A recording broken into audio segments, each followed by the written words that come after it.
Final match కు రంగం సిద్ధమైంది. Kolkata knight riders versus sunrisers Hyderabad మధ్య జరగబోయేటువంటి మ్యాచ్ కోసం కోట్లాది మంది అభిమానులు ఆసక్తిగా ఎదురుచూస్తున్నారు. ఇప్పటికే 2 సార్లు టైటిల్ విన్నర్ గా నిలిచిన 2 జట్లు మరోసారి కప్ గెలిచి ముద్దాడాలని ఉవ్విళ్లూరుతున్నాయి. ఎస్ఆర్హెచ్ గెలవాలని హైదరాబాద్ క్రికెట్ అభిమానులు ఆశాభావం వ్యక్తం చేస్తున్నారు. ఇక ఇదే అంశానికి సంబంధించి మరింత సమాచారం మా ప్రతినిధి గౌతమి అందిస్తారు. IPL 2024 ఈ మ్యాచ్ కోసం ఎంతో మంది ఆసక్తిగా ఎదురు చూస్తున్నారు. అయితే మనతో పాటు చాలా మంది క్రికెట్ అంటే ఎంతో ఆసక్తి ఉన్న ఆటగాళ్ళు అయితే మనతో ఉన్నారు. అయితే ఈ రోజు జరిగే ఆఖరి మ్యాచ్లో ఎవరు విన్ అవబోతున్నారు అనే దానిపై వాళ్ళని అడిగి ఒక ఒపీనియన్ అయితే తీసుకునే ప్రయత్నం అయితే మనం చేద్దాం. చెప్పండి, ఈ రోజు ఎవరు విన్ అవబోతున్నారు అని అనుకుంటున్నారు?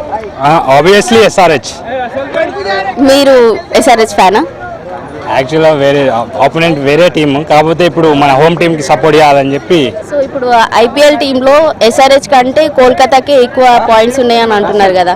సో అది ఓపెనింగ్ పార్ట్నర్షిప్ బ్రేక్ చేస్తే ఆబ్వియస్లీ ఎస్ఆర్హెచ్ దే మ్యాచ్. ఏం లేదు, ఓన్లీ సునీల్ నారాయణ ఒకటే ఫామ్లో ఉన్నాడు. అతన్ని తీసేస్తే మ్యాచ్ అయిపోయినట్టే.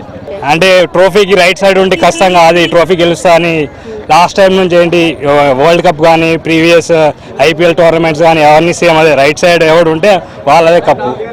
ఇప్పటివరకు చూసుకున్న మ్యాచెస్ అయితే ఎస్ఆర్హెచ్ గెలుస్తుందని అనుకుంటున్నాను. కోల్కతాకి SRH కి జరిగిన మ్యాచ్లో 4 మ్యాచెస్ కోల్కతానే గెలిచింది కదా, ఓన్లీ 1 మ్యాచ్ SRH గెలిచింది కదా. ఎట్లా అంటే లాస్ట్ టైం మనం చూసినట్టయితే ప్యాట్ కమిన్స్ అనేది క్యాప్టెన్ అనేది లేదు.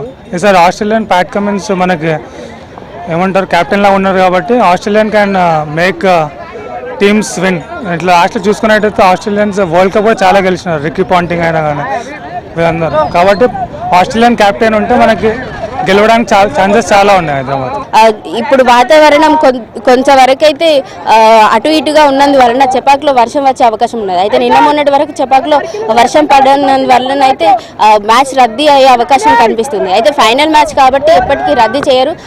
పోటీ నిర్వహించిన తర్వాతనే విజేతని డిక్లేర్ చేసే అవకాశం అయితే కనిపిస్తుంది. ఒకవేళ ఇలాగే వర్షం పడి మ్యాచ్ జరగనట్లయితే ఎవరికైతే అధికంగా పాయింట్స్ ఉన్నాయో వారిని బట్టి అయితే విజేతగా డిక్లేర్ చేసే అవకాశం కనిపిస్తుంది. అయితే మనం చూసుకున్నట్లుగానైతే మనం హైదరాబాద్లోనైతే ఇక్కడ చాలా మంది యువతనైతే SRHకి ఎక్కువగా సపోర్ట్ చేస్తున్నట్లుగానైతే కనిపిస్తుంది. అయితే మనం పాయింట్ల పట్టికగా చూసుకున్నట్లయితే కోల్కతాకి ఎక్కువ పాయింట్స్ ఉన్నట్లుగానైతే మనకు తెలుస్తుంది. అయితే ఎవరు విన్ అవుతారు అనేది ఎంతో ఆసక్తిగా చూడాల్సిన విషయం అయితే కనిపిస్తుంది. వీడియో జర్నలిస్ట్ రాజుతో Gautami, reporting from Hyderabad, HM TV.